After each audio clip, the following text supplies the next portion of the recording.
નમસ્કાર, પ્રસ્તુત છે દૂરદર્શન સમાચાર. શરૂઆત કરીએ મુખ્ય સમાચારોથી.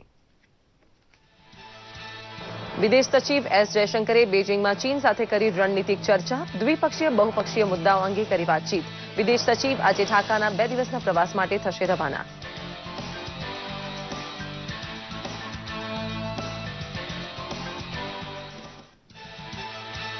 ઉત્તર પ્રદેશમાં આજે કડક સુરક્ષા વ્યવસ્થા વચ્ચે ચોથા તબક્કાનું મતદાન ચાલુ. 12 જિલ્લાની 53 વિધાનસભા બેઠકો માટે 84 લાખ મહિલાઓ સહિત 1 કરોડ 84 લાખ મતદારો 680 ઉમેદવારોના ભાવિનો કરશે ફેસલો. મતગણતરી 11 માર્ચે. વિધાનસભામાં આજે ચોથા દિવસે ગૃહમાં રજૂ કરાશે 3 વિધેયક. સિગારેટ, તમાકુ તેમજ અન્ય બનાવટની જાહેર ખબર પર પ્રતિબંધ, વેપાર, વાણિજ્ય, પુરવઠા વિતરણ અંગે ગુજરાત સુધારા વિધેયક અને ફોજદારી સુધારા વિધેયક કરાશે રજૂ.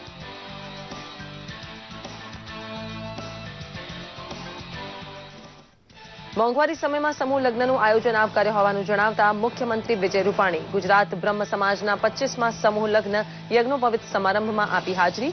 કુંવરબાઈનું મામેરું યોજનાની મર્યાદા વધારીને 1 લાખ રૂપિયા કરાઈ હોવાથી દીકરીઓને લાભ લેવા કરી અપીલ. મહાશિવરાત્રી નિમિત્તે ગરવા ગિરનારની ગોદમાં યોજાતા ભવનાથના મેળામાં હર હર મહાદેવનો જય ઘોષ કરતા ભાવિક ભક્તો. ભોળા શંભુને રીઝવવા અને સાધુ સંતોના દર્શનનો અદભુત લાભો છે ભવનાથ મેળો.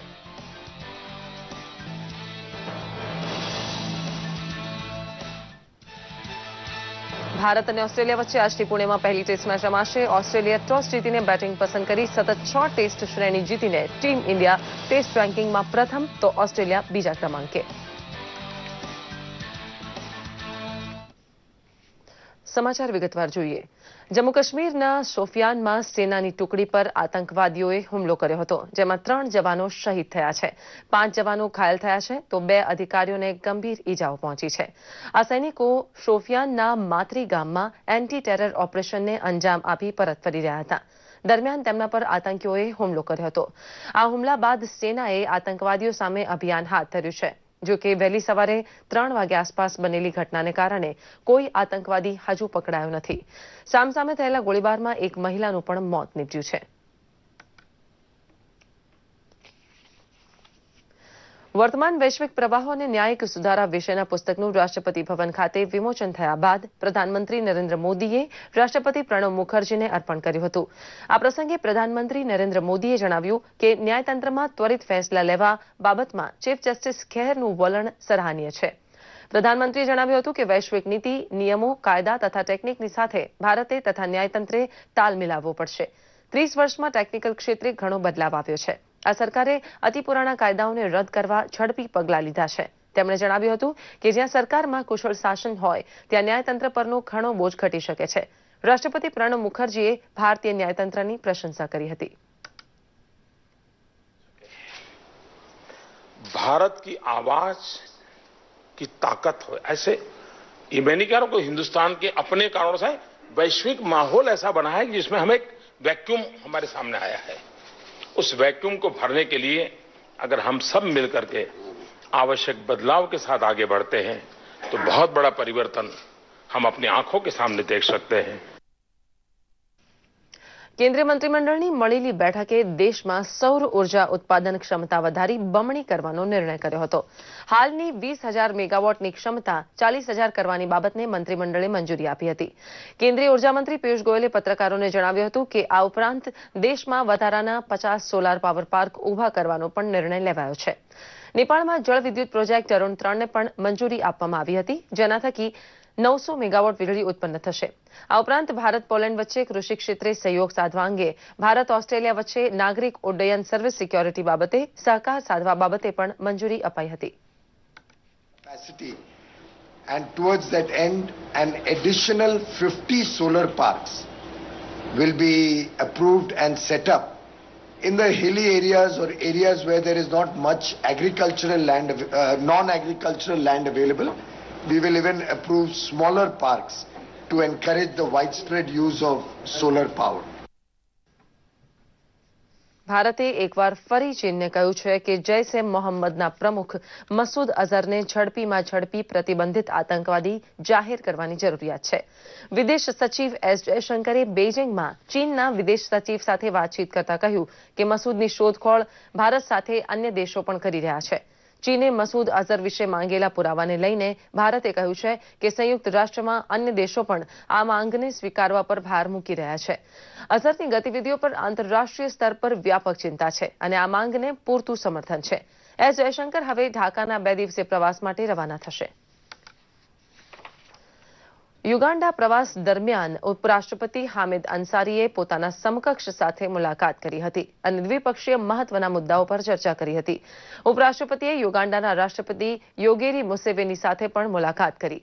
ભારતે નિર્ણય કર્યો છે કે તે યુવાનોને અંતરિક્ષ અંગે તાલીમ તેમજ પરમાણુ ઉર્જાના શાંતિપૂર્ણ પ્રયોગ જેવા ક્ષેત્રોમાં યુગાન્ડાની મદદ કરશે. ઉત્તર પ્રદેશની ચૂંટણીના ચોથા તબક્કાનું મતદાન શરૂ થયું છે. 12 જિલ્લામાં 53 બેઠક પર મતદાન થઈ રહ્યું છે. સવારે 9 વાગ્યા સુધી 9.3% મતદાન થયું છે. કુલ 680 ઉમેદવારો જ્યાં મેદાનમાં છે તે 53 પૈકી 24 બેઠક સપાએ ગઈ ચૂંટણીમાં જીતી હતી. રાયબરેલી, અલ્હાબાદ, બુંદેલખંડ, ઝાંસી તથા ફતેપુર જેવા જિલ્લા એક યા બીજા કારણોસર જાણીતા છે. તમામ 53 બેઠક ઉપર ત્રિકોણીય જંગ હોવાથી હારજીતનો ફેંસલો મત વિભાજન વડે થાય તેવું જાણકારો માને છે. તમામ તબક્કાની મતગણતરી 11મી માર્ચે યોજાશે તો બીજી તરફ 5, 6 અને 7મા તબક્કાના મતદાન માટે આજે પ્રધાનમંત્રી સહિત નેતાઓ ચૂંટણી સભાને સંબોધન કરશે. પ્રધાનમંત્રી બહરાઇચ અને બસ્તીમાં સભાઓ ગજવશે. મિત્રો, આજે વિધાનસભાની વધુ માહિતી મેળવી અમારા ગાંધીનગરના સંવાદદાતા મહેન્દ્ર રાવલ પાસેથી. મહેન્દ્રભાઈ. હા. હેલો. હા. મહેન્દ્રભાઈ, વિધાનસભામાં હાલ કેવો માહોલ છે એ વિશે માહિતી આપશો. આજે ગાંધીનગરના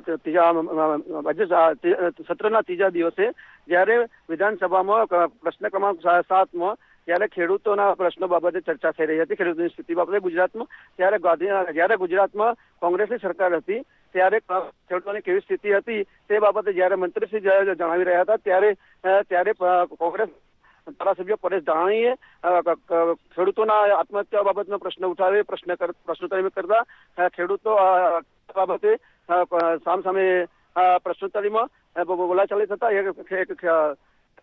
ધારાસભ્યો સામસામે આવી ગયા હતા અને મંત્રીશ્રીઓ જોડે કોંગ્રેસના ધારાસભ્યો બેસી ગયા હતા અને એમના પ્રશ્નોત્તરીના જે કાગળો પડાઈ લેવાની ઝપાઝપી થતા એકબીજાને સામસામે ઝપાઝપી થયેલી અને એમાં એક કોંગ્રેસના ધારાસભ્ય બળદેવજી ઠાકોર, ભાજપના નિર્મલબેન વાઘાણી તેમજ એક અન્ય ધારાસભ્યને થોડી નાની મોટી ઈજાઓ થઈ હતી અને આ બાબતે તેમને કોંગ્રેસ સામસામે આક્ષેપો કર્યા છે કે આ પ્રશ્ન ખેડૂતોના પ્રશ્નની બાબતની હતી અને તેમજ આજની પ્રશ્નોત્તરી દરમિયાન અલગ અલગ 3 વિધેયકો રજૂ કરવામાં આવ્યા છે, જેમાં 3 વિધેયકોમાં કોંગ્રેસ એક વિધેયક છે વિધેયક નંબર 7માં સિગારેટ, તમાકુ અને બનાવટો અને જાહેર ખબરો પર પ્રતિબંધ, વિધેયક 2017 તેમજ વિધેયક નંબર 8માં ગુજરાત રાજ્યને લાગુ પડતા હોય તેટલા પૂરતો. ધન્યવાદ. ખૂબ ખૂબ આભાર મહેન્દ્રભાઈ આપનો આ માહિતી બદલ. સમાચારોમાં આગળ વધીશું. મિત્રો, ગુજરાત વિધાનસભાના બજેટ સત્રના ચોથા દિવસની શરૂઆત ન માત્ર હંગામા ભરી પરંતુ મારામારી સુધી પહોંચી. ખેડૂતોને થતા અન્યાય મુદ્દે ગૃહમાં ચર્ચા ચાલતી હતી. દરમિયાન કોંગ્રેસના ધારાસભ્યો ઉશ્કેરાઈ ગયા હતા અને મંત્રી ચિમનભાઈ સાપરિયા પાસેથી કાગળો ઝૂંટવી ઝપાઝપી કરી હતી. ગૃહમાં ધમાલ મચી હતી. કોંગ્રેસના બળદેવજી ઠાકોર સહિતના ધારાસભ્યોએ ધક્કામુક્કી કરી હતી, જેમાં ભાજપના નિર્મલા વાધવાનીને હાથમાં ઈજાઓ પહોંચી છે. ભાજપે કોંગ્રેસના આ અશોભનીય કૃત્યને વખોડી કાઢ્યું છે અને આજની કાર્યવાહી પર નજર કરીએ તો આજે વિધાનસભામાં વિવિધ 3 પ્રકારના વિધેયક રજૂ કરાશે, જેમાં સિગારેટ અને તમાકુ તેમજ અન્ય બનાવટની જાહેર ખબર પર પ્રતિબંધ તેમજ વેપાર અને વાણિજ્ય ઉપરાંત પુરવઠાના વિતરણ અંગે ગુજરાત સુધારા વિધેયક 2017 રજૂ કરવામાં આવશે, જેમાં 2003 મુજબના અધિનિયમમાં સુધારા સૂચવાયા છે. આ ઉપરાંત ગુજરાત રાજ્યને લાગુ પડતા હોય તેવા ફોજદારી સુધારા વિધેયક રજૂ થશે. 1973નું વધુ સુધારા વિધેયક 2017માં રજૂ કરાશે. ગુજરાતની શહેરી જમીન ટોચ મર્યાદા અને નિયમન અધિનિયમન 1976 હેઠળ રાજ્ય સરકાર નિહિત થયેલી વધારાની ખાલી જમીન પૈકીની કેટલીક જમીનના ભોગવટાને માન્ય ઠારવવા અને તેની ફાળવણી કરવાના વિધેયકને પણ રજૂ કરશે. ગૃહ રાજ્યમંત્રી પ્રદીપસિંહ જાડેજાએ જાહેર કર્યું છે કે અર્બુદા ક્રેડિટ કોઓપરેટિવ સોસાયટી દ્વારા આચરવામાં આવેલા કૌભાંડની તપાસ ક્રાઇમ બ્રાન્ચને સોંપવાનો નિર્ણય છે.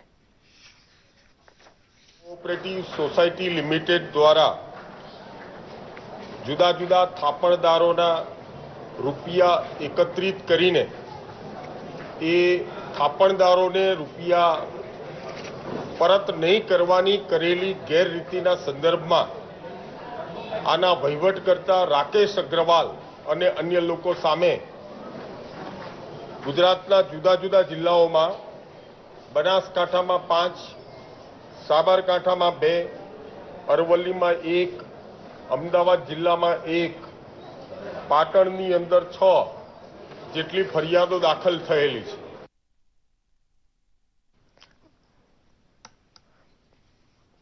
અમદાવાદના ઓઢવ ખાતે સમસ્ત ગુજરાત બ્રહ્મ સમાજના 25મા સમૂહ લગ્ન અને યજ્ઞોપવિત યોજાયા હતા, જેમાં મુખ્યમંત્રી વિજય રૂપાણીએ ખાસ હાજરી આપી હતી.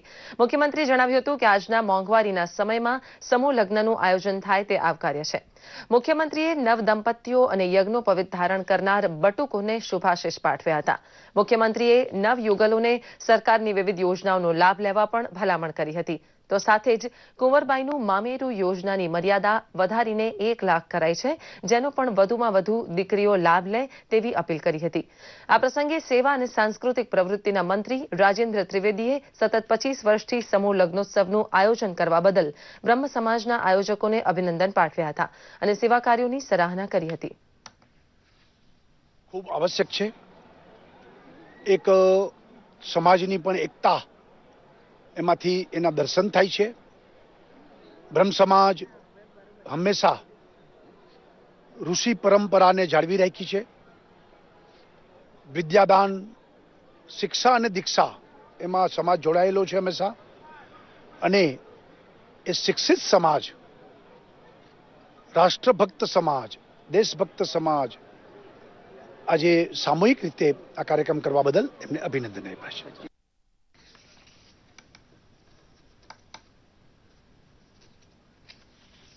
ગિરનારની ગોદમાં મહાશિવરાત્રીના મેળાનો માહોલ જામ્યો છે. એક તરફ હર હર ભોલેના નાદ તો બીજી તરફ સાધુ સંતોની નિશ્રામાં અન્ન ક્ષેત્રો અને ઉતારા મંડળો ધમધમતા થયા છે. ધ્વજારોહણ સાથે શરૂ થયેલા મહોત્સવમાં 5 દિવસ ભોળાનાથની આરાધના થાય છે. જૂનાગઢના ગરવા ગિરનારની ગિરિકંદરા 5 દિવસ હર હર મહાદેવના નાદથી ગુંજી ઉઠશે. ભવનાથ મંદિરે ભરાતા શિવરાત્રીમાં ભક્તોનું ઘોડાપૂર ઉમટી પડે છે. ત્યારે આ 5 દિવસીય મેળામાં શિવ ભક્તોનો અવિરત પ્રવાહ શરૂ થઈ ચૂક્યો છે. ત્યારે અહીં કોઈ પણ નાતજાતનો ભેદભાવ વગર લોકોને ભાવથી ભોજન જમાડવામાં આવે છે. અહીં વિવિધ સેવાભાવી સંસ્થાઓ અને સંતો મહંતોના આશ્રમમાં લાખો યાત્રાળુઓને મિષ્ટાન સાથે ભોજન પ્રસાદ સ્વરૂપે જમાડવામાં આવે છે. અને દેશ વિદેશથી આવતા લોકો માટે 250 થી પણ વધારે ઉતારા તથા 110 જેટલા અન્ન ક્ષેત્રોની વ્યવસ્થા કરવામાં આવી છે. પૂજ્ય જીવરાજ બાપુની ખૂબ ઈચ્છા હતી કે આપણે સોમનાથમાં કર્યું 1 મહિનો, ગયા વખતે એના આગલા વર્ષે બહુચરાજીમાં કર્યું, તો આ વખતે શિવરાત્રીના મેળામાં આપણે બધાને જમાડવા છે. અને ભગવાન રામચંદ્રજીએ 14 વર્ષ જે રીતે વનવાસ કર્યો એ રીતે એમને 14 વર્ષ ભાજી પાન ખાઈને જમીન પર સૂઈને વનવાસ કરેલો. ત્યારબાદ હિમાલયમાં તપશ્ચર્યા કરી અને પગપાળા પગે ચાલીને આખા હિન્દુસ્તાનની 3 વાર એમને પ્રદક્ષિણા કરેલી.